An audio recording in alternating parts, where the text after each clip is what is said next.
This episode of Speakers of Eidolon is made possible by our generous patrons. Special thanks to our Supreme and Master Speakers, Omeji Cat Comet, Erisu Yamakawa, Alex Franco AV, Winebow Brood, Psyche, Azuta Starbreeze, Cletus Oreo, Nina Grimstarter, Lily Black, Bob CC, Mikta Rapentau, Sapa Chakwatol, Edwin, Arcadia Lunarshine, Pamela Isley, Camille Grinno, Elenriel Maximus, Codrith Novelist, Mira Miri, Suno Chicano, Celestau Notrell, Lazy Boy, A Wild Sarah, Luke Osborne, Pandaloo Storm Arrow, Tex, Kai Lin, Anathus Moonscar, Arthur Law, Beridan Derard, Psypup, Spencer Christmas, Noy Fafnir, Cheshire Saltiri, Celine DeLune, Wubster Wolf, Face on Masher Severa, Circa Barrakill, AJ Brainswordson, and Kazran. Support the show and become a patron today at patreon.com/SpeakersXIV. Thank you.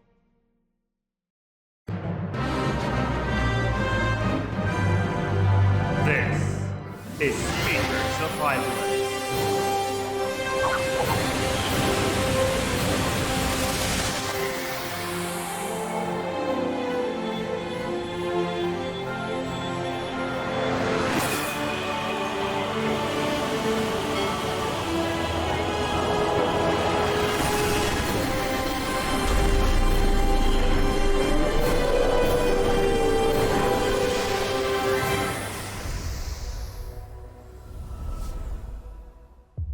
Good evening, Aorsians. Welcome to Speakers of Eidolon episode 334. I'm Lakeel Bravestone, and I'm joined today by Georgi Wiston, Mail of Anadar, and Rollo Hello. Welcome. Hello. It is the 21st of January, 2023, and we are finishing up our Spoilercast today. This is the second part of our Spoilercast, so if you, for some reason, haven't watched the first part, you should watch the first part to get our MSQ takes and the Alliance takes as well. Yeah. All right. Look at that thumbnail too. We got calcium cannons on there. That's right.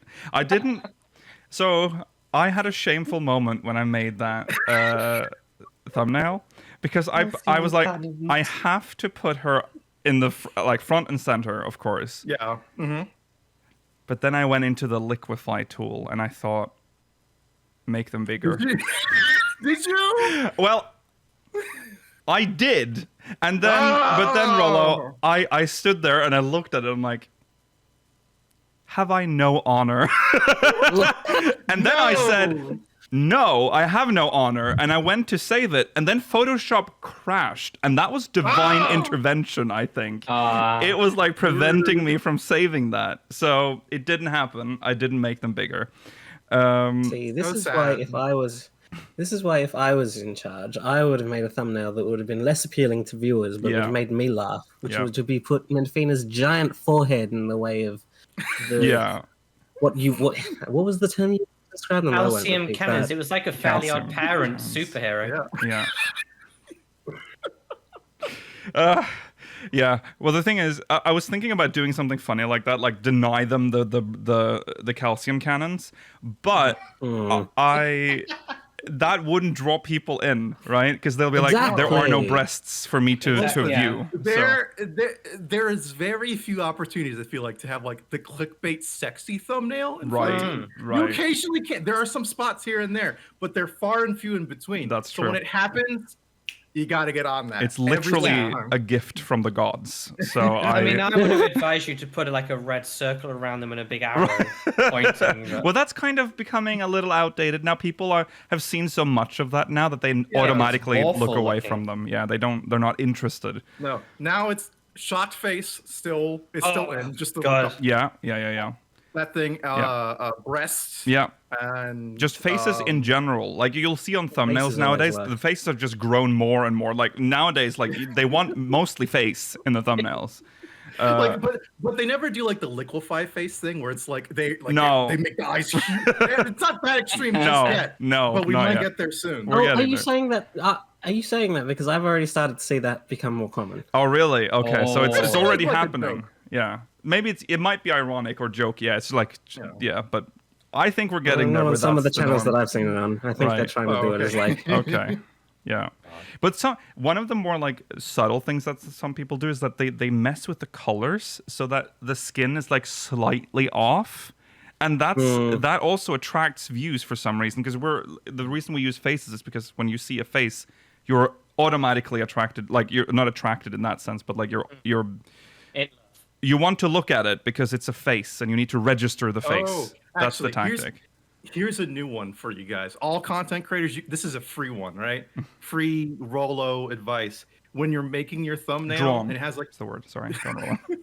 When you're making your thumbnail and you're using a human face, just flip the face features upside down, but keep it the same. So like have the mouth upside down. And same thing with the eyes, and everyone will be like, "This something.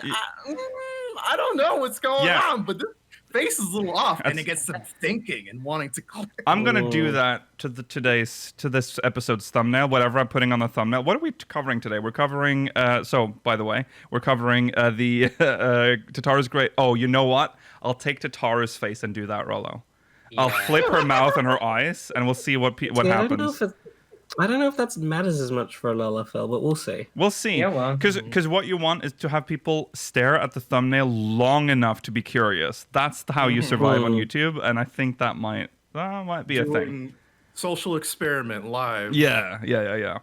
Okay, well, anyways, we'll be talking about Tataru's Grand Endeavour, we'll be talking about Custom Deliveries, and we'll be talking about the Tales of Newfound Adventure, which is what the official title is. It's the Hecdice questline. Also, stay tuned for the post-show. We'll be answering questions from the Syndicate. And that's it. On that note, let's jump into recent events.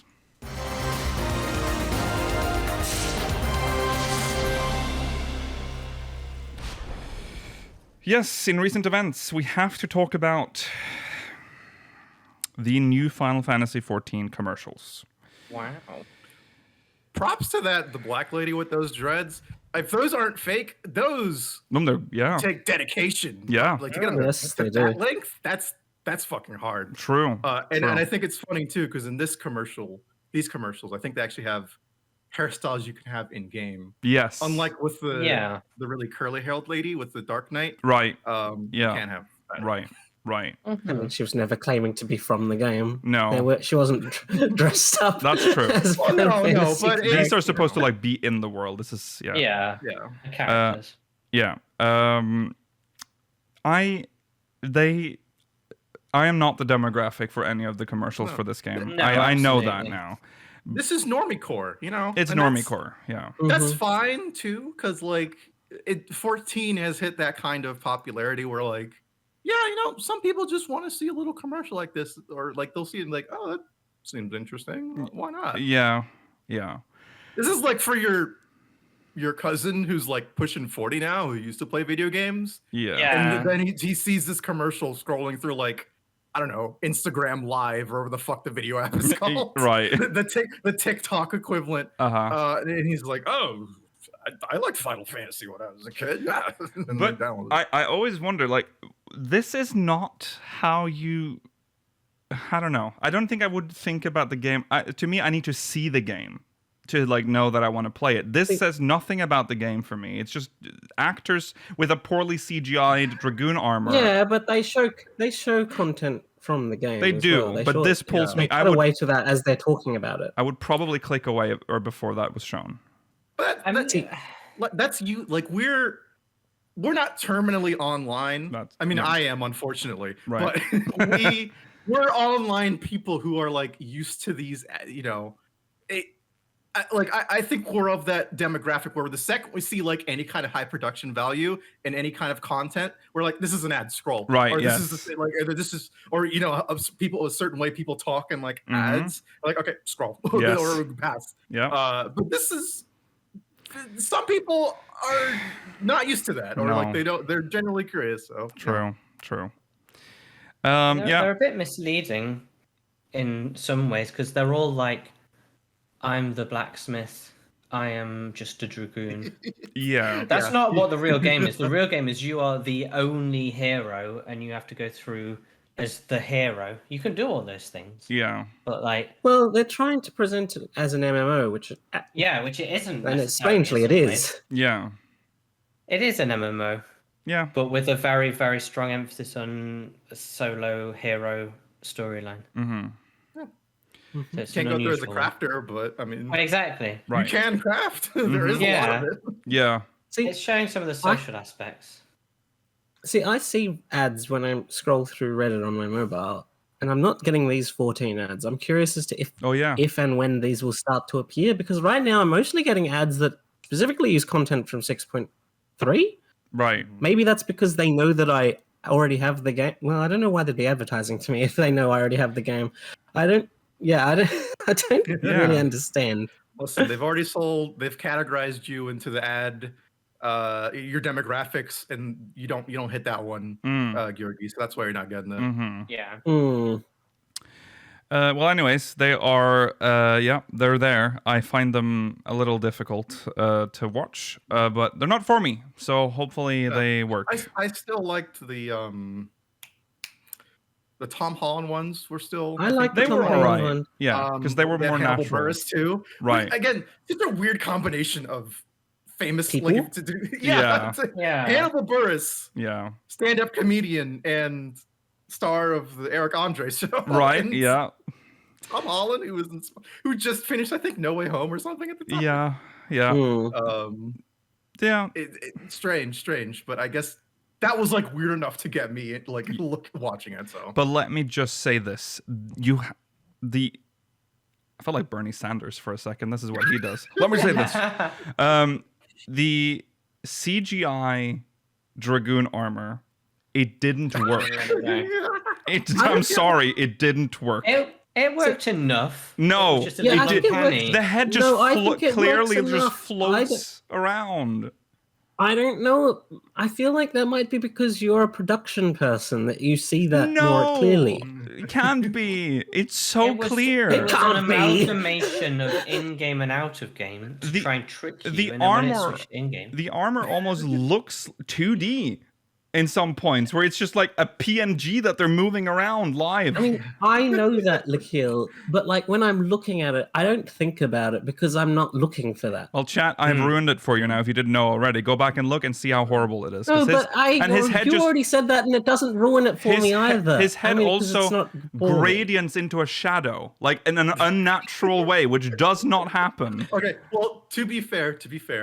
I think, they put them up on the main channel for people to see because you're not going to go to the 14 channel to be advertised to if you're already, playing it. But they're just there for posterity, I guess. But I think they're mostly shown in like vertical scrolling TikTok, YouTube, Facebook. So like the quality is going to be bad. It's going to be like 480p, 720p or something. You're going to see it far away from your little phone screen. And you're like, oh, Dragoon. Whoa. Play that. Yeah. Play I mean, they're so short. Yeah. You'll just have got through it. It's just weird that they made... Some of the animations with the Dragoon armor are a little quick based on his movements. Yeah. They are. They look weird. But it's only slightly uncanny to the point where you I'm happy to let it go.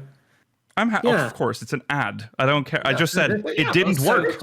I'm sorry. It's just funny to comment about it. Yeah, because they made all the other outfits, but for some reason it's a difficult piece of armor. They already had the tracking suit for it, and it was all they did was add the texture to it. They're a struggling company. They might try to have painted it, and it didn't look good on like camera. Yeah. All right.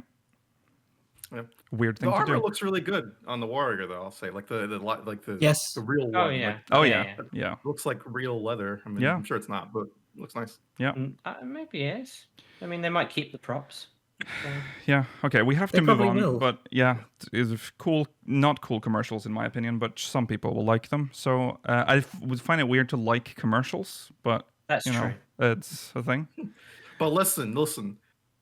Sorry. Last comment on this. There's going to be like a Korean or Japanese commercial that's the same context, except it'll be like anime. Like it'll just be anime. Yeah. And people will go insane for it. They'll be like, my God, 14 animes. So, whoa. Yeah. It's like the last time. See, but Rollo, I think that's the problem. I don't like that they keep insisting on doing live action. Like, but people like live action. Why do you think people keep wanting live action? Yeah, why do you think people keep making live action versions of Disney movies? People say no one asked for them, but people watch them. Yeah, but that's okay. Yeah, this is a bigger discussion that I'm not opening. But anyways, let's move on. That's the new Final Fantasy XIV commercials. Moving on, if you're playing on macOS Catalina, it's about to end. Yeah, you need to update your Mac, and I know some of you may not be able to upgrade because you know how Apple, they hard lock certain computers. They'll be like, okay, this OS will last until this generation, and then you're not allowed to update anymore. You couldn't have used Aero on a rubbish computer. Windows has done that now with Windows 11, because if you don't have a certain type of CPU, you cannot upgrade to Windows 11. The funny security thing you need on your but that's on the chip. first time you could. No, but you could update most computers to Windows 10. Yeah. The only thing that held you back was RAM. If you didn't, your hardware could have put you down from Vista onwards. More dedicated RAM. I think 10 was the first. 7 was the first tough one because it had Aero, and that was tough on cards. Yeah, but you could turn that off if your computer couldn't run it. It just didn't do Aero. You could still run it. But Apple's like, we have decided that you cannot proceed even if your computer can run it. Anyways, Catalina, it's going out. I don't even know where that is in the line. It's about 4 behind. It's 4. Oh, that's pretty far behind then. So, okay. Well, and I know the Mac client is all kinds of fucked up anyway, because it's better to use Wine than it is to use the official Mac client. Yeah. Because they're stopping, Apple's stopping OpenGL, so that you have to use Liquid Metal. Yes. Or is it Metal? I think it's something like that. Yeah. And it doesn't play nice with 14. It's such an Apple move. It's such an Apple move. For those that don't know, Wine is the thing that allows you to play Windows things on Mac. Yeah.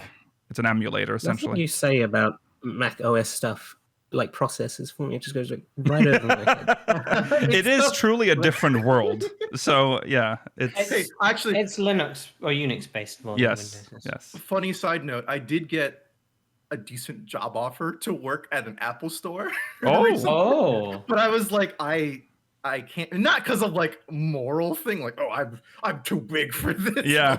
No. I just suck at using Apple. They're so fucking confusing as and you just got rid of your iPhone as well. So. Yeah. And I feel like if I went in to, because they gave me a second interview or something, if I went in to be like, so what Apple products do you use? They're like, I have my old iPhone. Yeah. Oh God.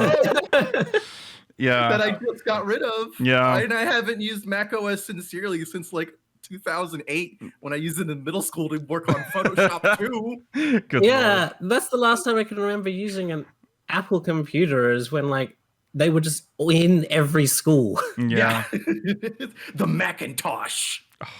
I am so deep. I'm so deep.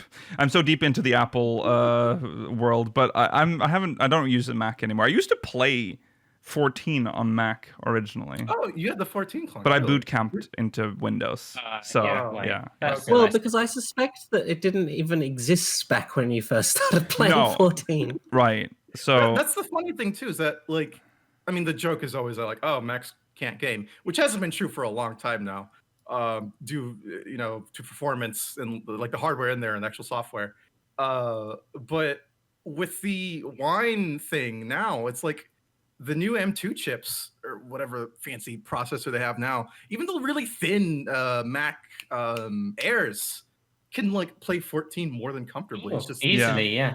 The software fucking sucks because of fucking Metal, so they don't use OpenGL. So Mac hardware is pretty good. It's just a different universe. Mm-hmm. Yeah.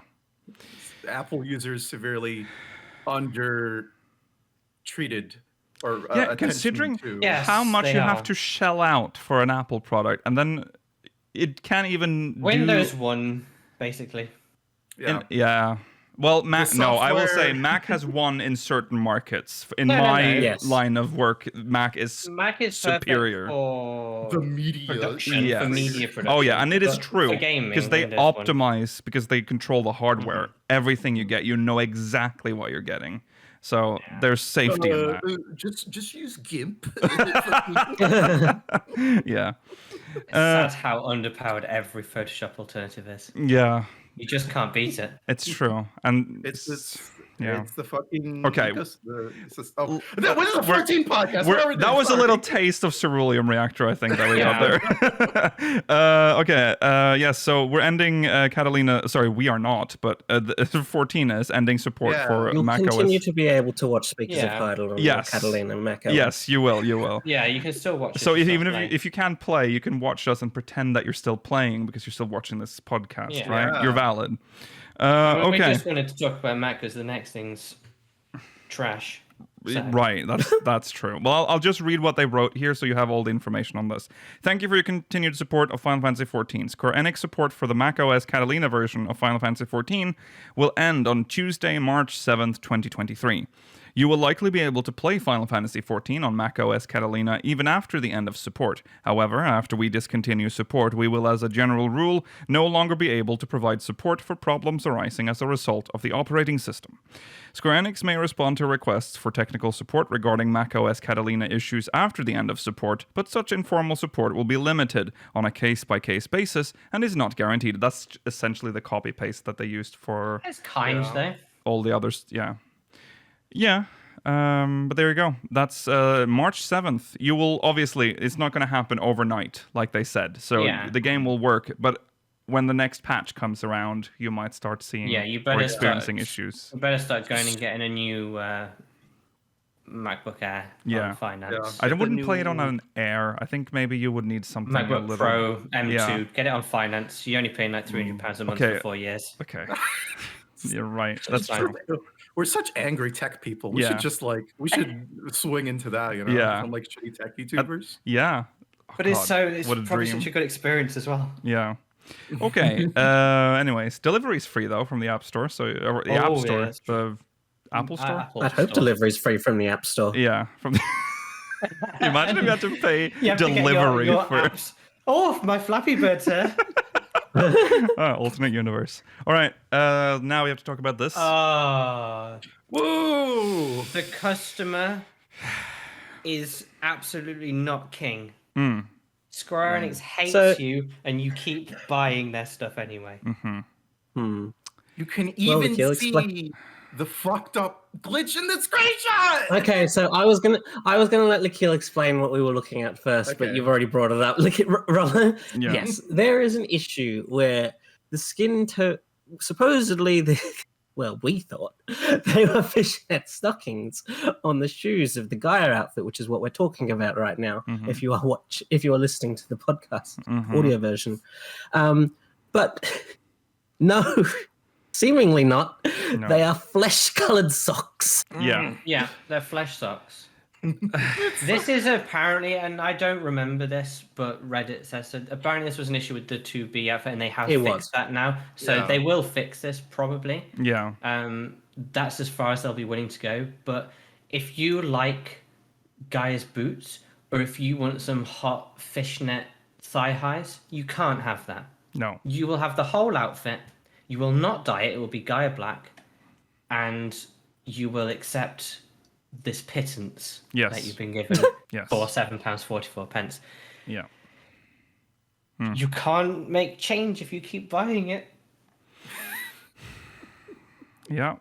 So it's I mean, the Eden Morn set is better anyway, I would say. Yes. You can dye it too. So. Yeah, it's inspired by, but there's different sets for different jobs. I would say that the best thing that you can get out of this outfit isn't even in this picture, and it's questionable whether you could say it's the best thing. It's the fact that you get the hammer glamour for 8 different jobs as well. Yes. Yeah. I do like the hammer. It looks nice. I don't know why I use it for a black mage, but it's a good design. The same was done with Edda's scythe. Yeah. For multiple classes. Now you can get all of them as a collection. The Hyposphere collection for £5.18, or they're £1.73 each. Let's talk about them. Paladin looks like trash. Why would you be one-handering a hammer like? It looks stupid. Yeah. They make it smaller though. It's hard to. They do make it smaller. It's medium quality. It's like Sita. Yeah. Warrior looks good. Yes. Warrior is probably the best one. The axe is the closest one to the hammer. Yeah. Yeah. Dark Knight is a little bit okay. Dragoon's stupid because you're going to thrust with it. Right. I mean, thrusting with a blunt edge. Yeah. If you remember the final tone gear from Shadowbringers for Dragoon, it was essentially a giant spike ball on the end of a spear mailer, so it's not that different. True. Yeah, I think that's Gunbreaker. Gunbreaker? What is the Stygian one? The Stygian is. I think that's Reaper. Yeah, is that Reaper? Sorry, sorry. It looks pretty bad on Reaper. It looks awful on White Mage. Which is so crazy because are you doing? Because White Mages have traditionally been able to wield hammers. Yeah. Yeah. So I was expecting that to be like one of the best ones. I'm like, oh, it's coming back. It's coming back. The hammer. And then we get this. Doesn't even look like a Mage hammer. Again looks pretty bad because I mean it looks nice with the pose. You're holding it out, but when you're casting, it's going to look stupid. So yeah, trash. All in all, pretty trash. Yeah, no one's happy. So no one's. Yeah, we're able to make this vitriolic statements because most of the community is unhappy with this because you can't. It's undieable, unsplittable, gender locked. Yeah, and it's got all of the wrong things happening. So. Because if you could dye it, that would have been a plus. Or if you only liked one of the items, like of the outfit, you could use just one piece. That happens to a lot of the outfits on this fucking store. No, not that either. And then it's gender locked as well, which is very strange considering. No, every main characters. They've said that going forward, anything that is based on I always forget that Gaia is like a character. A real, yeah. Right. That's sad, but I can understand the reasoning because I think they make these just by these are tailored very specifically. Yeah, that's true. Basically, it's just Gaia's body with some of your character's features. Yeah, but they don't include the hair because she has unique hair. It's not just a hairstyle. Don't worry, Rollo. Don't worry. They've heard you now. They've heard your call. Usually the NPC sets have the hair is the thing. Yeah, normally they come with the hair, and they don't normally split them. So it makes me think that if we get her hair, it will be in-game, but we might just never get her hair. It might be too clippy for them to want to hand to us. Yeah, true. I guess because it does rest on the shoulders and down the chest almost. Mm-hmm. But, you can do better. Skranix. This is the kind of thing that worries me when they get lazy with what they throw out on the store. At least if we're gonna pay for it, at least put a little extra effort in it because we're paying extra for something. I feel like they don't put effort into them because they're like, people want this, but we don't really like it. We don't really like giving them this, but if they'll pay for it, fine. Yeah. Yeah, and then you suckers buy it. Don't do better, do worse. I think it's funny. Yeah. Yeah. Yes, Rollo. I don't. You know what? It's Gaia's body with your character's head. Yeah, and everyone's gonna hate it. Skin color scheme on the yeah, and everyone's gonna hate it, and they're still buying it, and they're like, "Oh fuck, I hate this stone." And meanwhile, we're just sitting here. My character was always born two-toned. Yeah, so. It's part of my character's backstory. I got revitiligo from the neck down. Yes, that's right. Were you put together by Dr. Finkelstein from The Nightmare Before Christmas? Yes. Okay, well there you go. If you enjoy crap, you can buy it. It's hey, maybe it fits your character perfectly. Your character is a pale-skinned character that can make good use of this. Yeah. Go ham, go crazy. Yeah. See you in Crystalline Conflict. The stockings will probably be fixed, but they will. Everything else is likely. That's what as we it get. Is. That's it. Yeah. It's just funny that you can see in the promo though. I know. Yeah. They obviously didn't think about it. Nope. Okay, so before we can move on to our spoiler cast, we need to get through some MogMail. So let's jump into that real quick.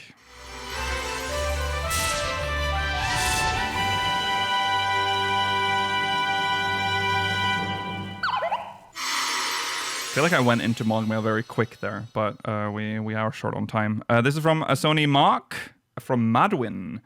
I didn't start watching through minimum eye level. I think I started through the more boring route of Rise and Fall. I think this is a reference to when we, like our 8th anniversary. We're a little bit behind, which I started watching before I started playing 14. It made me give the free trial a try back when it had a limit, and then started playing more regularly when it became an unlimited free trial, and finally subscribing. Then I got into the other parts of your channel, and minimum eye level makes me laugh every time I watch it. Definitely one of my favorite things to watch. So thanks for your channel. Thank you.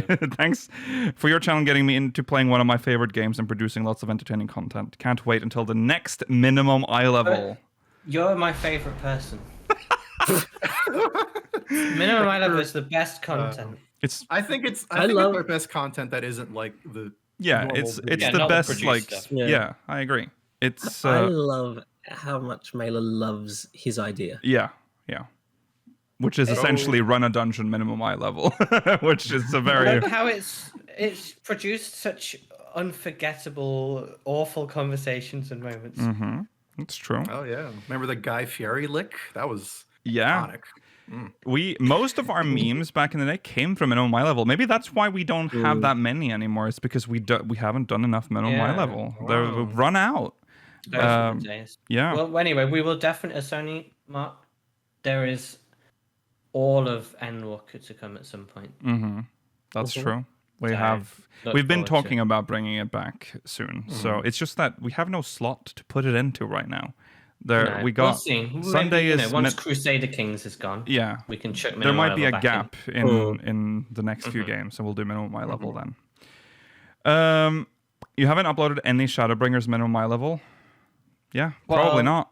There was a point where I just that's all Luke Hale's job. Well, we just provide the top quality. We lost the spark a little for a little bit. There's a reason why we stopped. There was a lack of spark, if you will, for a little bit.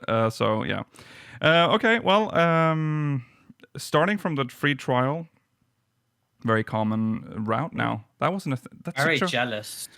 In a way. Yeah. The amount of things you can do on the free trial is overwhelming. If you really like, you can have someone who's never paid for this game and then is a necromancer. Right. Mm-hmm. Yeah. Yeah. And then there was a Reddit thread that I read, and it was like all the things they'd done on the free trial. And then one of the comments was, "You've done more in like 1-2 months of playing the free trial than I've done in 10 years of playing this game." It's so true. Yeah. It's funny that they say they started because of I guess the video series, and I guess the normal stuff too. Yeah. I feel like I know this is like kind of silly to say, but like content creator stuff, I think works better as advertisement for a set group of people. You know, yes, better than the other advertisement. Again, for some people. Yeah. Like I got into 14 Assemble right now. I think about it. I started playing more, I think, or I got really into it because Pat from Super Best Friends was doing a big spiel on it back in like 2013, 14, I think. Right. And I was like, I usually agree with this guy's opinions on game. I guess I should give it a shot. Yeah. And that's what I got here. Yeah. Yeah, because you can see the game for what it is. And you can hear the people playing it like give feedback on it immediately. So you're like, I see. Okay. That's how I get into games. Ads or commercials just don't work on me like that. Okay, well, thank you, Sony. Next, MogMail. From, that's not the right order. That's not the right one. Sorry, spoilers. God damn it. There it is. This is from Ren Thras from Famfrit. Hey guys, hope everything's well with you. Happy 2023. Well, we're 3 weeks in, but happy 2023. Sorry, we're dating this MogMail. So given we have the Eureka now, I kind of wonder if that Tomb of Xandes thing will be coming back in some way or not. Probably not, with Archmage Noah being the NPC, so we'll probably just teleport into the dungeon without further explanation. But a part of me wishes we'd get that location again. I'm kind of curious what your thoughts are on all things Allegan, in the sense of them continuing to pop up over time. I know it's hard to predict, but I had thought we were more or less done with Allegan things. But here we have Eureka. So maybe they still have some story left to tell. Guess we'll see. Best wishes. Yeah, I was thinking about this because we had a discussion about Eureka and the story implications. Well, kind of a few weeks ago, but this is the perfect time to bring that into the story. That's an asset they still have somewhere. So wasn't the Tomb of Zonde in the South Mordona then? It is. It was. So I mean, I'm fine for them to move it just because, and then we can use it. But I'd rather see South Mordona, to be honest. So here's the thing, Mela. I am going to monkey paw something for you. We might go there as an instance area of the tomb only. That's probably going to happen. Yeah, that's probably going to just happen. Just the entrance, you mean, or something? Yeah. No, inside the tomb itself. Right. Okay. Inside. Yeah, because maybe the tomb is one of the interim bits where you get past the first 10 levels. And that's also possible. Yeah, as a refresher for those that don't remember, the area that was the Tomb of Xandes with an S in Final Fantasy XIV 1.0, it was just a chamber where it's still in the game, right? No. Oh god. I can't even remember what's in the game anymore. It was a chamber where the stone of, I think it was Thaliak. I think he had scribbled Thaliak on it, or was it? It was one. So. It was a god. It was one of the 12 stones. But before he did that, it had like weird crystals like pointing towards like a stone in the middle, and it was theorized back then that this might have been a teleport device or some sort of transportation device that would transport you to the tomb. That this was merely the entrance to the tomb because there's nothing else in there, and you can see like this deep cavern going in, like in the distance. So yeah, I mean, Tomb of Xandes could be part of the levels that you're going into. We're going down. It could, so yeah, it could be reworked to be a part of where Eureka Orthos is now. Yeah. Because originally it was not near where Crystal Tower is now. I think it was on the southwestern part, I think. It never really feels like a tomb. It looks like the world's most powerful teleport or something. Yeah, that's what it's theorized to be. That this is merely the entrance to the tomb. You see those? It's like an apparatus, like all these crystals. Yeah. Yeah, so it's like a big like a teleport chair. Yeah. A dentist chair. With all these lasers pointing at the main thing. Yeah. Yeah, it's like a giant etherite. Yeah.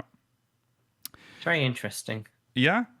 There are still Allergan stories that are worth telling, I think. It's just a matter of them making them relevant in this part of the story we're in. Yeah. I think a lot of people don't particularly care about some aspects at least at this time, with how far we've gone in the story, you know, like we're again traveling dimensions beyond space and time, that kind of shit. Yeah. So like maybe some stuff won't seem as interesting or relevant, but it's world lore. I mean, it's important. That's the trouble, isn't it? Though, when like early on, the Allergans were this mysterious, like ancient, super advanced civilization, so there was a lot of intrigue. But now that we're god-slaying dimension hoppers, and it turns out there were Allergan empires on all the shards potentially, at least on the first, but different styles. Yeah. A little bit of them has been lost, but I agree with Rollo. The pacing of Allergan stuff's difficult, but I like Allergan stuff. I just don't like too much of it all the time. I mean, we're probably not going to see that because it seems. I mean, this is this lab that we're entering. This science area was built after Xande lost his, or at least after the Empire started expanding rapidly. But it would be interesting to see like the peaceful times of Alec, like from that time when it was like a normal nation. I mean, is it necessarily before that? Could the Crystal Tower have been built on top of Eureka Orthos? Like, could Eureka Orthos have existed for a long time before the Crystal Tower did? That's possible. I was thinking that too. Yeah. That maybe there is. Yeah, that's possible. I hope it'll be nice to see some of that because I feel like it was their cloning tech, wasn't it? Yeah, because we have sort of seen everything from the like late Allergan era, I think. But early Allergan I slightly prefer. Like Labyrinth, I like that stone magic. But that's late. That's actually late. That is later. That is true. Yeah, I think you can explore a different art style too with the early Allergan stuff. Because right now we get the veiny blue red look, which is that's late aesthetic of poetics. It's a little garish, I would say, and that's what I'm tired of. Yes, I agree.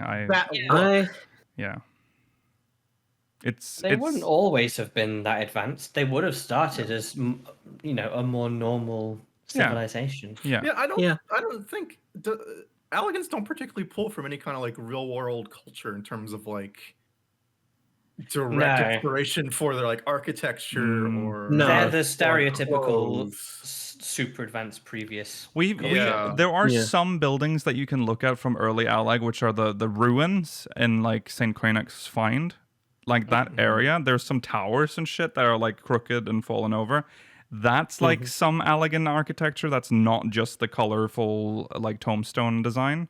But other than that, imagine how horrible their cities would have been during that era.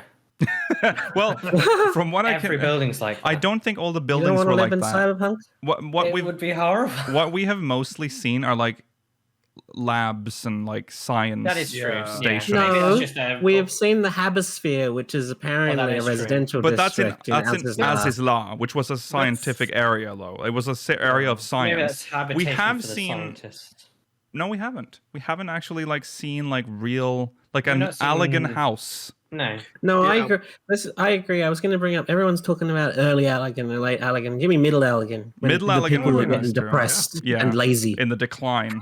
There's loads to explore with Alleg. Yeah, that is. They just got to do the LUT work, and if it's just more blue and red rooms, then I don't think it's a cool aesthetic, but it's but it's been used so much. So Chat's correct that Corvus is supposed to be connected to like the history of Alleg. True. So maybe we'll see more when we go to visit Corvus. Yeah, that is true. That's true.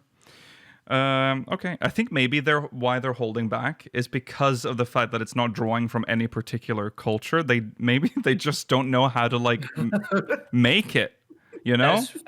Because what do you do? Holding it back, it's still one of the ancient cultures we know the most about. Yeah, that's true. But we know so much about their culture, yet we haven't seen anything other than like the tombstone design of things, which is very ugly and hulking and everything that we've seen so far definitely falls into either military use, scientist like study, and just or royalty. Royalty. Oh yeah, which I don't think really speaks to maybe the daily life look of the culture. No, which I think that can. I mean, you could definitely just make it kind of the same, I guess, if you really wanted to. But I think that is a place for them to explore to make kind of flesh them out and really make it distinct. Yes. So that stuff like this makes me excited for Eureka, because they might actually. I mean, they've shown us all the stuff we expect in the trailer, which is all the like poetics looking shit. But there might be something else. What is Heaven on High? Because we know that's Allegan. Yes. That's the same style as we see in Labyrinth of the Ancients. Yeah, but the whole building is Allegan. Yes, it is. Yeah. So that suggests that the lower floors, which are quite similar to modern-day Doma, were also representative of something of Alleg back then. I don't know if was that ever explained? Maybe the Domans have gone in and explored a little bit and... Yeah. I mean, it has... I would have to assume so, because the story only goes up to floor 30. You only see those types of floors. Up to floor 30. I don't think the Allegans would have done that. That seems like a retrofit. The precursor culture to maybe one of the ones that the Alleg dominated, you know? But that was the local culture. That was a precursor to maybe possible. Whatever Doman and... Well, that's a good point in chat. Wasn't it? Could it maybe have been done to like prevent people from trying to explore further up? Like, was it to like hide it? Like, was it I don't know. I don't know if it's... I mean, the trouble with that is it's... Once you go in, sure, it looks like a, Doman town or whatever, but from the outside... I mean, you'd want to go and investigate it. Yeah. It's like a 17,000 foot tall Jenga tower. Yeah, that's right. Why wouldn't you want? I mean, it's. I want to know what it was used for. Yeah. What the hell is it? Why did they build this massive tower of bricks? Yeah. What was the epilogue for that story? I'm really trying to remember. See, that's what I can't remember. You talk to the hologram and they say... They explain what it's for. Yeah, they do. Chat, please. There you go. Does anyone remember the epilogue of Heaven on High? Please. It's been a little while. I'm sorry. I've been waiting for someone to help us in chat while we've been talking, but no one knows. No one cares. No one remembered it. I'm gonna go do the never-ending. Okay, I hope that's in the never-ending story or whatever. Unending journey. Unending journal. What am I thinking? The fucking dragon book or whatever. Yeah. Secret Society preservation thing, was that what it was? So that's why the lower floors are. I believe it's something. Yeah. No, I think that's something I remember now. That like the people that made Heaven on High, the people that worked at Heaven on High, went on to become the people that were like the keepers of tradition of Eastern Aetherite creation. Okay. Oh, I see. Yes, that rings a very extremely faint bell. Yes, I remember like it was yesterday. Yeah. So yeah, I think this is so funny because most people are always so quick to be like, actually, it's this and that. Yeah, but now it's going to be annoying because when this episode goes out, people are going to Google it. They're going to Google it. They're going to get deep into the lore, and then they'll be like, "You fucking idiots! You know nothing. This is what happened. How about some research before you start your little show, huh?" Speakers of idly. As a proving ground for warriors. Yeah. The founder of the Confederacy was one such warrior. Mm-hmm. And then they essentially built it as a way to test people. Right. No, isn't that what the Confederacy started using it as? Like, because they didn't understand it? They used it like, you have to get to the level. He goes on to explain that Heaven on High was built thousands of years ago by his predecessor as a proving ground for warriors who would one day become protectors of the realm. But wasn't this proven incorrect? Like, isn't that like a false law that like we discover as untrue? Yeah, I think that's the point. 10,000-year pine as well. There's the pine tree, remember? Yeah.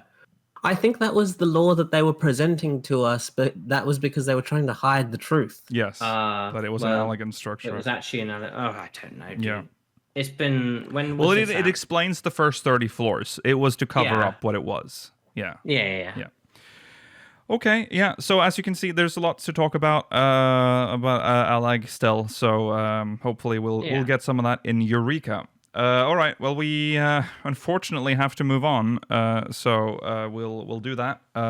Let's talk about. This is a spoiler warning for Tataru's Grand Endeavour. I still haven't done the bonk. Wee woo bonk. This is spoilers from now on. We're going to talk about Tataru's Grand Endeavour. Right. Back at it again. With Tataru's shenanigans. Yeah. Little pink and going out into the world. Yeah. I did find out apparently that I had not finished the Four Lords quest line on my main character. Oh. For some reason, I had just left the last quest unfinished on this character, though I remember finishing it, but I think that was on my other character on Ragnarok. So I was very confused as to why can't I unlock the quest? What? Oh. Yeah. So Tataru, we're I think the quest just starts with us. We're supposed to. Oh God, it's been so long now. I'm already forgetting how it starts. We go to that lady in Old Charlie, and that's in charge of like Tataru's store, like branch in that city. And then she's like, I can't remember if Tataru appears here or not, or she just tells us to go meet with her. And she's like, Tataru is looking to expand her business to the Far East, and she's like, she's willing to work with Hancock for it. Yeah. And then you're like, that man has no scruples. Right. And then everyone's like, wow, okay. Yeah. Leave Hancock alone. Yeah. Okay. And then, no, they aren't. And then Tataru is like, I think I can handle him. Mm-hmm. Yeah. There's obviously also, they talk about the necklace or the thing that we're making for Tataru. Yes, we're told that, like, Tataru... Someone is like, yes, I know this is kind of, you don't need to be there, but, like, for some reason... Hancock asked for you to be there with Tataru. Yeah. Yes. Okay, so we go head east. We head east. You go and meet with Hancock. Yeah. He has a little bit of a chat, and he basically says to you, the real reason I brought you here is because some other person wants to have a chat with you while you're here. Yes. An old friend of yours. Can you guess who it is? Blah, blah, blah. I'll discuss details with Tataru about her shop. And then you go out to the Ruby Sea. Yeah, to meet with mysterious friends. Mysterious friends. I wonder who could it be? So mysterious. I think is it Seiryu who's the quest giver? The first one you met? I can't remember. But you go and have a chat with the Four Lords. Yeah, you're talking with the Four Lords. Yeah. Yeah. They just catch up with you. They have a chill. Soroban's there. Because he's becoming the new Genbu, if you remember. Yeah, he's living a horrible existence, being he's like two people at once. Now. Yeah. And they're testing him by making him eat wasabi filled. Yeah. Which one was it that they specifically said for okonomiyaki is first, and then he later upgrades to sushi. Right. Yeah. So he has to use his mind to distinguish which one has wasabi and or which one doesn't have wasabi or something like that. Yeah. No, it's like 99 have wasabi and one doesn't. Yeah. Oh, sorry, man. Yeah. Tough life. And then basically it turns out that they want to hang around humans a bit more. Well, no, they've heard that someone is impersonating Tenzin, and they want to do something about it. This is a big... Yeah, they'd already heard about that before. Yeah. Yeah. They've heard rumors of that.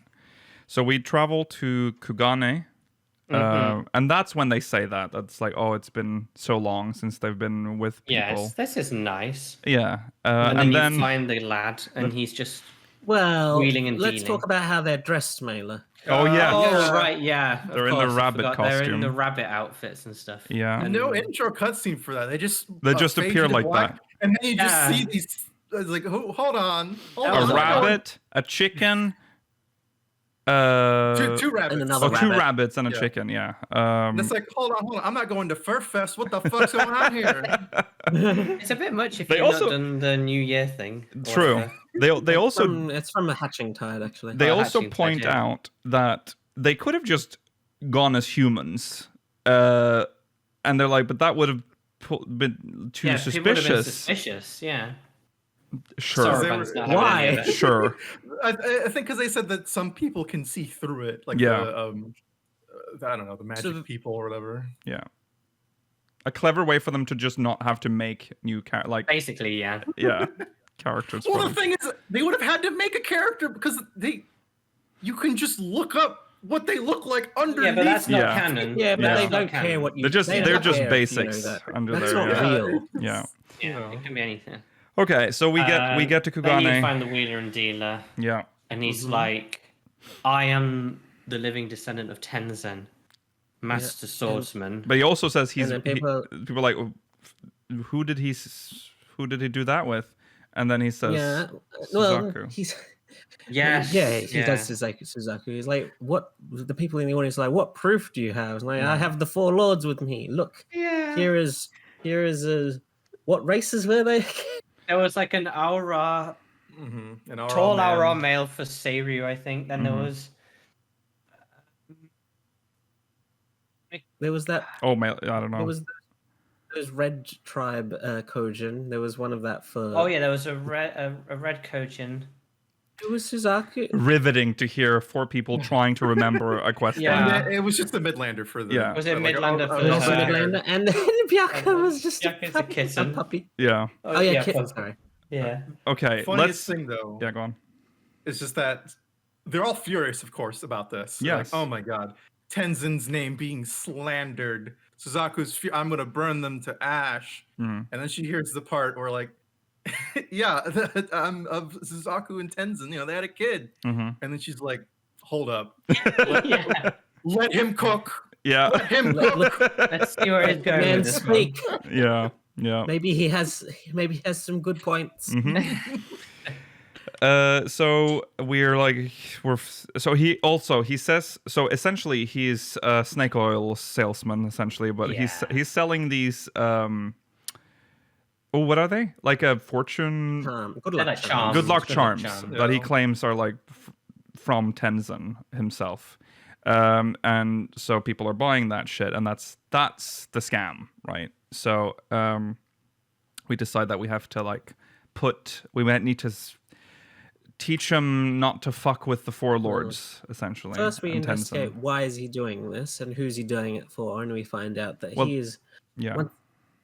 No, we find this out before we scare them away. Yeah. I'm just saying that they already talk about that early on. It's like we need to teach him a lesson, but then we have to investigate how to do that. So we get to we need to find out who's like what is this?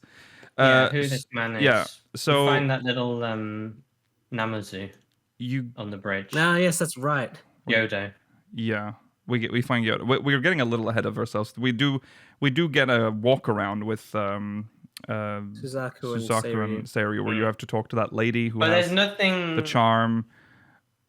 And there's then no points of interest. No, sadly. that's what I want to talk about. There's no.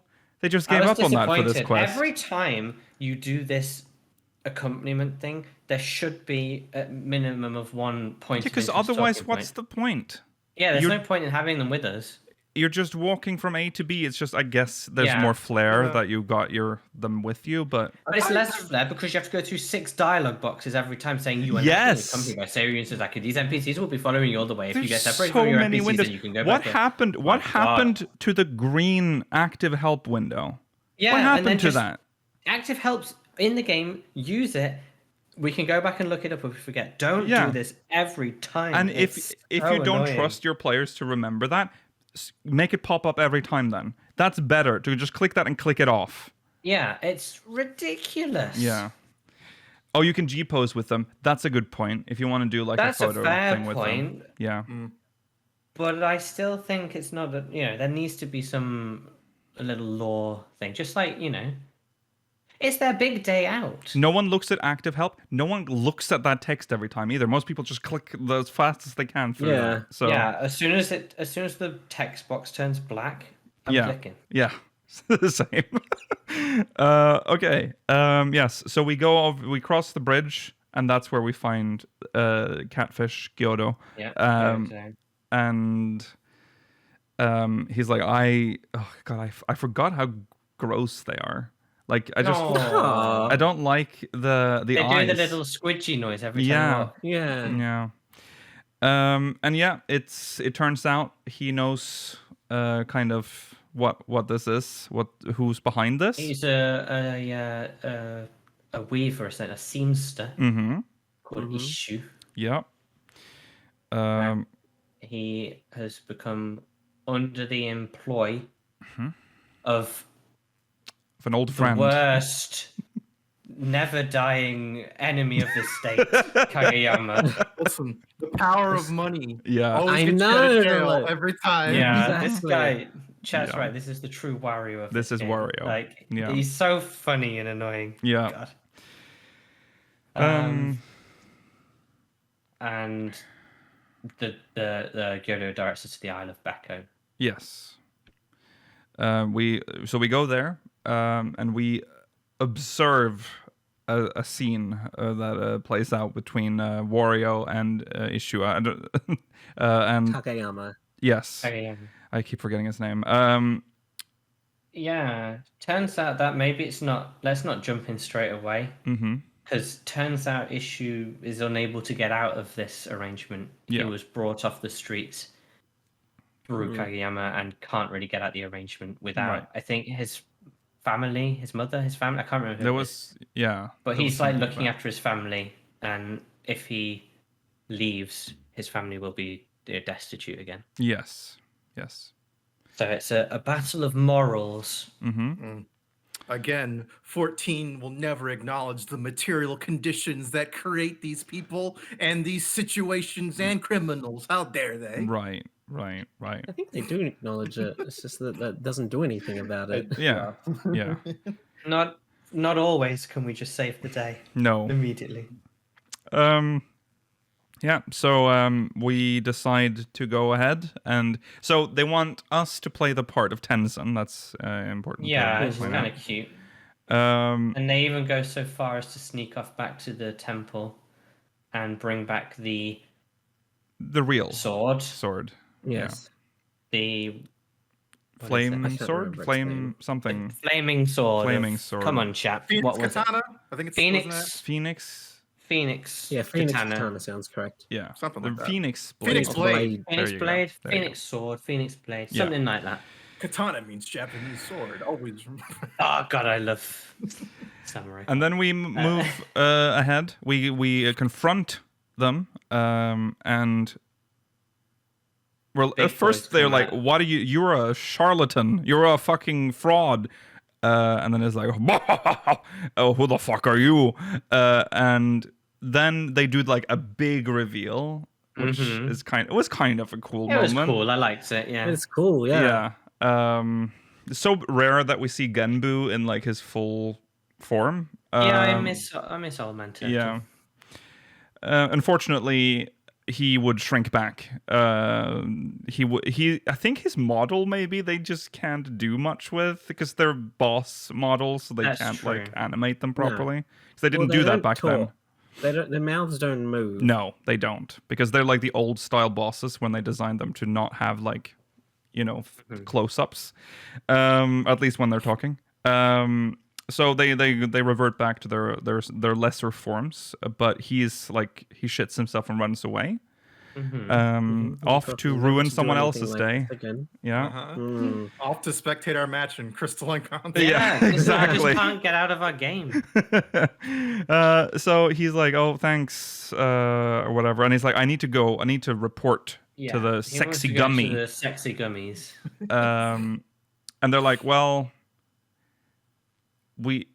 Hancock and Tataru enters at some point, but I don't remember when." No, he says that he's going to go report to the sexy gummy. Then we go back to the aisle where the Reisei temple is. That's where we meet up with Tataru and Hancock, and then Hancock hears about issues. And like, maybe I'll hire him.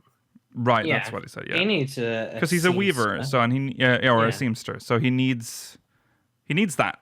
So it's like, can you I can employ you. I'll give you a job. Yeah. And that's essentially what happens. We then meet up. There's a lot happening. There's a moment where we say goodbye to the four lords, and they're like, and you have like a dialogue option. I think you can say like, "I'll visit the temple later." Yes. Well, they're your friends. Come on. Yeah, they have new dialogue as well if you go visit them. Oh, really? I'm sure they do, but I needed to move on to the Hectai question. Yeah.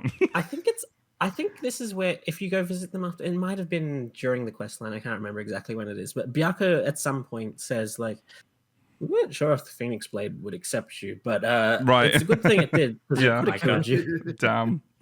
Oh, nice. Yeah. Oh, I think for the animation you do too when you're holding it up. I think it's just part of the samurai LB, but frozen. None of At least I think. Probably is. Yeah. It's nice. Yeah. Okay. And then so we go back. We go back to the Ruby Bazaar, and then Hancock's like, "Haha, you wanted something as well for coming here, and I give you something from the Ruby Sea. Don't tell Tataru." And also here is a samurai outfit from Issue. Yeah. Yes. And it's the boob one. Everyone used it. Everyone used it. Literally 100% of the player base was using it in PvP. Yeah. It's a very nice looking set, Mela. I agree. Not for me though. All my characters have darker skin. It looks like they're sick. Like they have some kind of horrible pox. You can play into that, Rollo. You can play into that and be like, "That's my character's backstory." Arm. Yeah. Like I have some kind of horrible rash on my arm. Red Arm Joe. Yeah, so that's Tataru's. Oh yeah, also as payment, Hancock hands us something. And when we return to Old Charlian, it is revealed that that's a black pearl. Yeah, not the ship. Not the ship. Not we call Johnny Depp. Johnny Depp's ship, but Johnny Depp. Actually, it was just like the Sea of Thieves crossover. We now have a Pirates of the Caribbean crossover. There's a whole surprise. Yeah, that'd be cool. Yeah, no. So you got a black pearl. I wonder how long. Mega rare. We're adding a lot of shit to this. This is going to be one valuable piece of jewelry at the end of this. Yeah. Oh god, I hope she gets like mugged in the street straight afterwards. No. She Okay. goes down that really rough street in Ildar. And What if she just immediately runs down and just sells it for profit, just for money? She's like, oh my god, I'm rich. Has been cleaned up, Mailer. If you go That back is there true. now, a lot of the NPCs actually say different things. Yeah. Yeah. Okay, we have to move on. So that is the. Yeah. I thought it was a I'd give great it, like, storyline. It was 8 good out to of see 10. them. It was good. Yeah. I think I prefer. This is my favorite part of the Tataru's Grand Endeavour storyline, right? So far, I've seen some people that still prefer the Sky Pirate section. Oh, They're all because that was so quite poggy, though, 'cause nostalgic. It was it's more an nostalgic. I think. ode to each expansion's like side quest. Yeah. I like that. Yeah. Mm. Okay. Stuff Tataru. Yes. Tales of Newfound Adventure. This storyline. Let's try to not just recite the story too much here. Yeah, sure. I mean, it's the same as last time. Yeah. You have to find the rest of the hectites. Each time you get one, you get a background on, one of the people you've just fought. Yeah, either one of the archfiends as when they were a human or when they recently turned into a void scent. Yeah, a little bit about their background motivations, how Golbez met them, and why they became what they were. Yeah. And then you just reform it, and that's about it. The two. Yeah, go on, Gary. Kanyatsu is a Chad. Yeah, he's a bit of a. He was the Rogadin one, wasn't he? Yes. Yeah, he's the So he was Rogadin. like, there was a Rogadin brother. One of them was a little bit of a wimp, and the other was a big, strong boy. And he was They just fished all bored. day. He was just bored They one were day. both fishers. And he was like, is this how I'm going to die? I'm just going to sit here, be bored, and die. As well, because we are sitting here fishing. There's a whole war going on. Yeah. This is all we're going to do for the rest of our lives. Fuck that. And then he decided, I'm just He going to goes go. and punches everyone. I'm just going to go fight everyone. And there's a scene that's set up that's very funny between like a contra memorial. What are they called? A soldier. Memoriat? They're A memoriat. A light versus dark. Yeah, something like that. And he's fighting a bad dude, and the Giga Chad comes running in, and he starts beating the shit out of the bad dude. And then when he's done, the good one first. So what? He beats up the good one first. The Warrior of Light, I guess. Oh, he beats the Warrior of Light first. Right. He beats the Warrior of Light first, and then, or not Warrior of Light. Yeah. Memoriat of Light. Memoriats of Light. Yeah, whatever they're called. The good guy. He beats him up, and then the other guy is like, good job, you are on my side. And then he just turns around and beats the shit out of him too. It's amazing. Yeah. And then he became known as this guy who ran onto battlefields, beat everyone up and left. Yeah. Just like a storm of fists. Yeah. And the other one was focusing on Rubicante. This is the funniest shit. I can't not talk about the fact that they, for some reason, decided to give lore to why he's called Rubicante. That is true. They said because his face was red. Yeah. He was embarrassed. What? That is the dumbest. It was specifically because of the way the sun hit his face when the little girl saw him. Yeah. Oh, you could just not have that in. You could just. Yeah, he got the name from a little girl. It doesn't have to be clever. But why was it Italian? And what happened? What went from Italians are very common on the 13th. But why the Conte part? Like, it doesn't explain it properly. It's just. Well, it doesn't explain what Rubicante means because you don't speak Italian.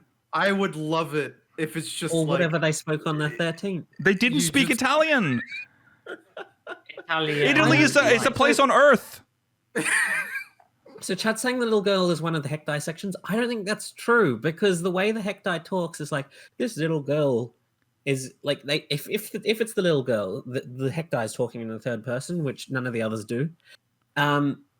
That little girl's a piece of shit anyway because she just calls out to one of the brothers to stop, and that causes him to die. Yes, because he gets caught off guard by the Void Scent. Yeah. And then, so as a Void Scent for Rubicante, there was talk of there was a brazier that was just always lit. He had to keep it lit. And when it blew, the last bit of light. Didn't know why. Yeah, didn't know why, but he felt like he had to keep that flame going. So every time the flame went out, someone would tell him, and then he would come back and reignite it. And it was like, and then Golbez's like, it's like you're replicating the cycles of the sun. It's like, yes, I was a warrior of the sun. Right. Dark Souls. It's me. Yeah. Maidenless Ruby Kante. And that's essentially the story, really, that's being told about the two characters. And then the Hektai reforms. Yeah. And then the what is the name of the police force of Razathan? The Radiant Guard? The Radiant Host. Guard? Something? Oh, Guard. Radiant Host. Radiant Host, yes. Host. Yeah. Radiant Hostman looks at the reformed Hektai and looks a bit more dangerous now. Yeah. They're killing it. And then the Hektai reveals that like he can send void sent from far away. And so, that's useful. Yeah. Yeah. He immediately wants to kill the poor thing. Yeah. I mean, come on. You see a void sent, you kill it. It's just Right. normal horse things. And then, but they form a nice relationship, and then the Hektai gets to live. Yes, and he becomes useful. So, by pointing them in the direction of the void sent, probably to kill them. Yes. I don't know if this is the end of this series, but it feels still just like the intro. I think it is. Well, I think it is the end because we got the new game plus of it. Yeah. Oh. Yeah. Well, so that was okay. I'm gonna say it was a nice way of having some background, but the actual like in-world stuff wasn't that significant then. Right. No. No. Still nice it was to just have. flavor. It's just flavor, yeah. Part of me suspects that we might have got more of this in an original plan, and they put it in the side story, because as I said last week, I think they realized there's not much to do with the 4 archfiends, so they crammed them together in 2 patches rather than split them along 4, which might have resulted in a more drawn out story. Mm-hmm. That is fair. Right. Do you think you can reach into the Hektai and pull out like one of the mini Hektai? Not by choice. I think they have to decide that. They have to choose. Okay. Yeah. You can't just take one of its eyes.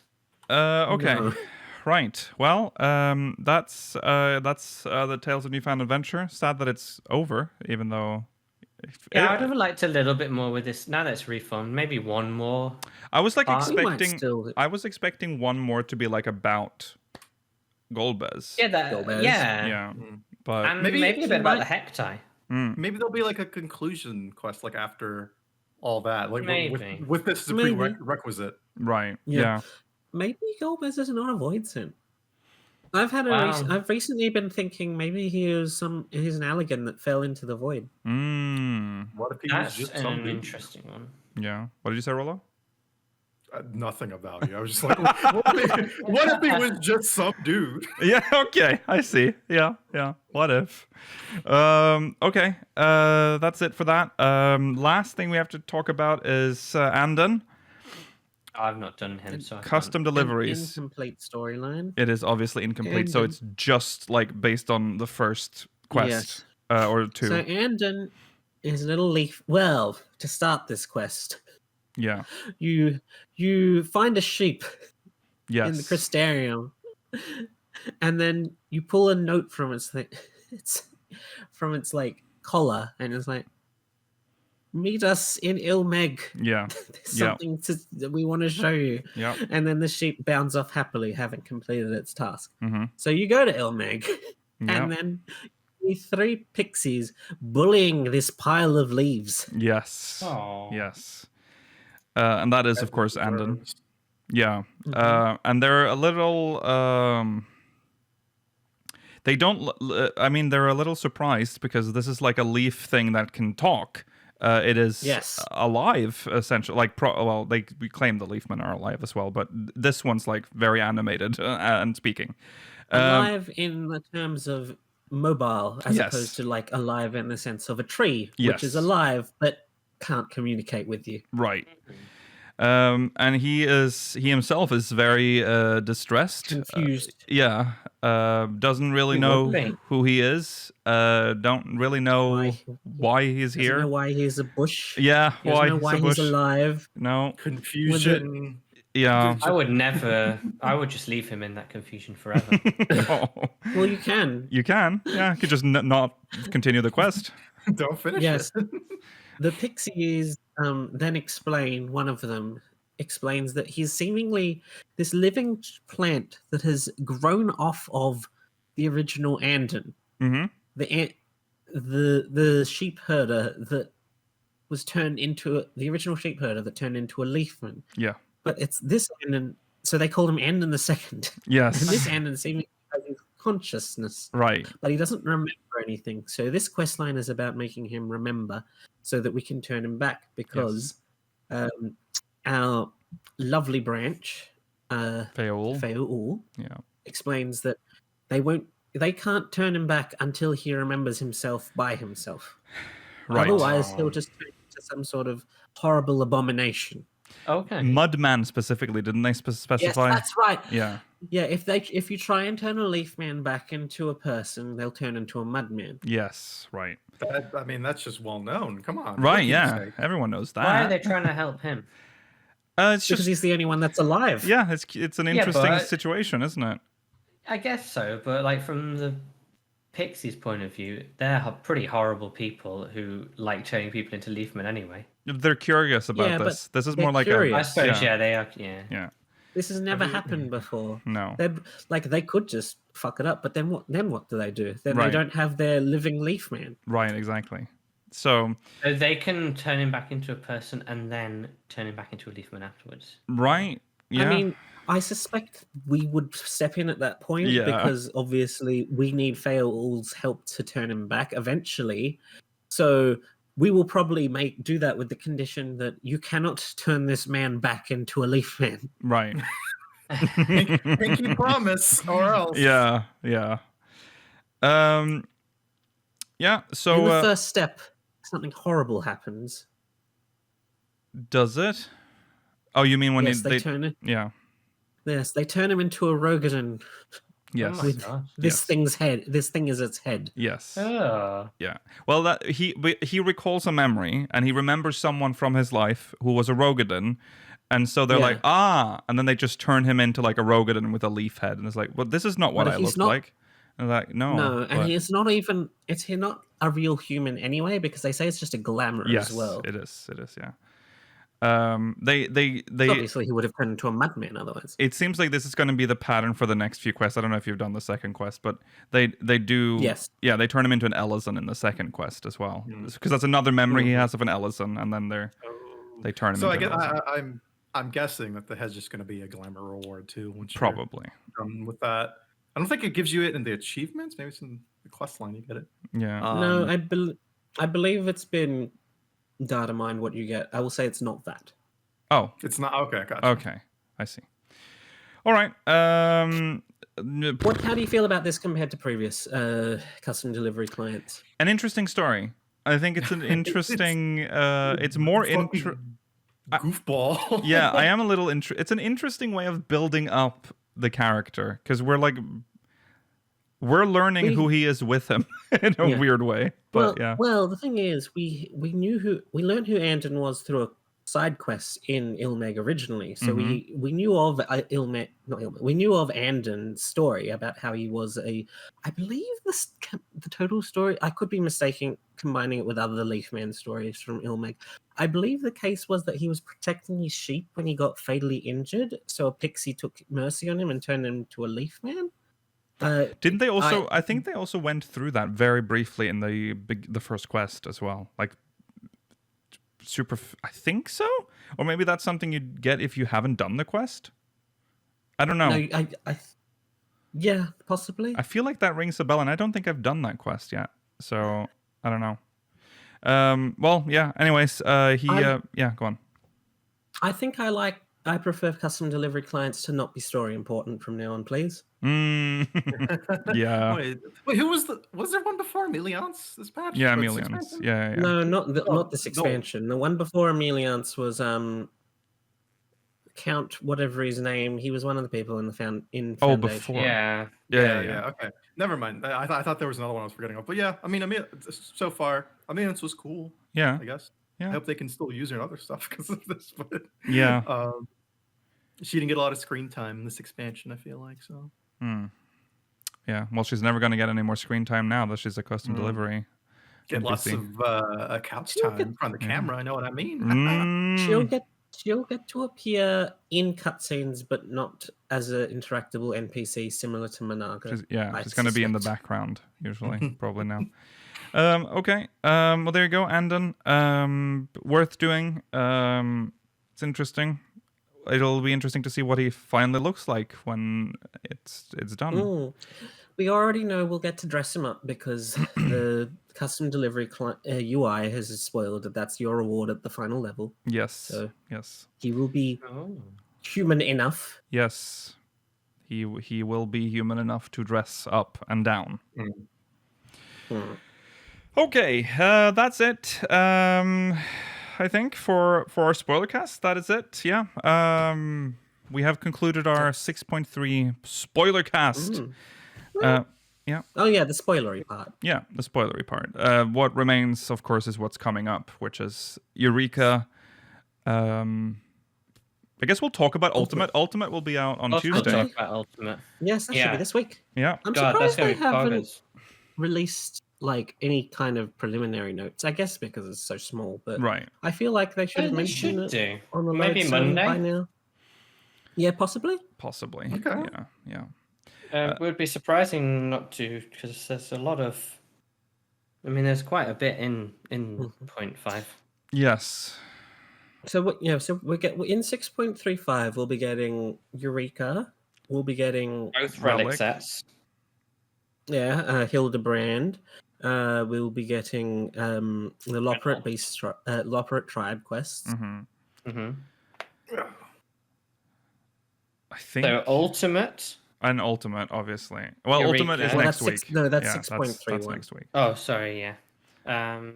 Yeah, Loperates. We are only getting Ultimate next week, just to clarify. We're talking about 6.35, which is a bit from now. Next week is only Ultimate. Yeah. Maybe 3 weeks. 6.35 will probably be 6 to 8 weeks after the start of 6.3. Yeah. And we're about half. We're a few weeks in now. We're what, 2.5 weeks? This is only the second weekend. Yeah. All right. It'll probably be in like mid-Feb then. Yeah. Probably, yes. Yeah. Will you guys do Ultimate? No. Yeah, of course we will. Yeah, you know what? We got the 4-man Ultimate going right here, baby. I'm no sure one else. I'm going to watch it though, because I always find it really interesting to watch. I'm definitely watching it. Who are you gonna get through Savage on Ragnarok with Rollo? Oh, I've already done it. What are you talking about? On your level 60 character. Yeah, level 60. I didn't even finish making Shadow I just didn't want to spoil it for you guys. Yeah, that's very considerate. That's very. And it wouldn't be fair if I joined. Right. We need Rollo to level these characters for minimum eye level as well. Oh, that is a good point. Oh yeah. For the MogMail from earlier, that's one reason. Yeah. If you tell me to do it, I'll do it. We don't have a date staring set at the wall all day. We don't do that. We don't have a date set for minimum eye levels. We can't tell Rollo to level something up when we don't even know when we're doing it. But but he should do it in his have it. I was on this weekend playing. I don't know if you guys even told me. No. So there's a lot. Yeah, help Rollo when Rollo logs in. Help him, FC, please. Please help Rollo level up. Yeah. Just know if you try typing to me really fast, I can't reply that quickly because I'm usually on the Steam Deck on my own. Oh shit! So Rollo will be quiet. Rollo. I mean, I have a little Bluetooth keyboard. I just have to pull it out, connect it, and then type back to you. Right. Don't talk to him. Leave him alone. I mean, that's the best. Also, I'm sorry if anyone's talked to me I only when we moved was when I switched back to general tab to see chat. Because during patch, I don't read when patches just released. I go to events and I don't see anything anyone types. So I'm even. You all spoil things all the time. Yeah. I just do right-click hide dialogue or hide window. Oh yeah. Not even smart. up there for a patch. But I only have it like that for a couple hours because the patch isn't that long. Yeah. Because I know people will be very eager to try to avoid spoilers by edging spoilers instead, and I hate that. Oh gosh, yeah. Day one, hour one, minute one, they're already linking all the new glamours. Yeah, all the new glamour, everything's linked in chat. I want to look at this, like, so I don't want to. Yeah. Okay. Anyways, we've also moved. I don't know if we should have said that at the top of the show, but we finally moved to Imperium. Yeah, we have a new FC house. It's over. I didn't even know that you entered in for this lottery, but you escaped Kugane. I was so scared of. Oh, we have to update that, huh? It's no longer Shirogane, the FC command. I didn't want to say it too much because I thought it would curse us. I was also terrified of people finding out where I had applied, so people would like enter the lottery there as well. So yeah, just to spite you. Yeah, it was very, very secret. Nice. Well, congrats. You've achieved the dream that it only took 3 years. Yeah, it took a long time, and now you can just expect us to complain about Imperium in just a few months and how we hate living there. There's too much snow. Yeah, here. what was I thinking? Yeah, fuck this place. Well, ideally, we should have been in a Realm Reborn zone. I thought about later because it's easier to get to the house if you don't have if you're on an alt. But I think Imperium is fine. I think a lot more people can get to Imperium because it's part of the free trial. True. So that is true. Yeah. Okay. That's it. I'm also done redecorating the house. That took fucking forever. It's also a nightmare because our house had all furniture slots filled, and our storeroom was full as well. So you need to have 400 slots available for indoor items. So my retainers have been weeping for the past few days. They were all full. It's going to be weird because I was so used to that specific spot in Kugane. I'd always run up to the spa or the little hot springs on the top, jump onto the roof, run past the market board, go up again, just a loop every time we swing. I know. That's so... And it's so weird now because we have nothing like that now. There's nothing on the back of our house. So which plot? Which mansion plot is it? Because there's only like 3 or 4, I think, right? Yeah, in the zone? It's the one we downgraded to a small Raleigh. Yeah, we're at Are you near the springs or plot near 22? No, we're not near the. We're like on the top left. Top left. Right in front of the market board, right? That's why we picked it. Yeah. Yes. That's the same exact plot I have on my. Right, there you go. Nice. So that's going to be weird. Okay. Well, anyways, on that note, thanks for watching. We'll be going to a post show if you're watching live. Remember to follow on Twitter at SpeakersXIV, twitch.tv/SpeakersXIV, and YouTube.com/SpeakersXIV, !! Discord in chat if you want to join our Discord server. If you're watching on demand, links in the description.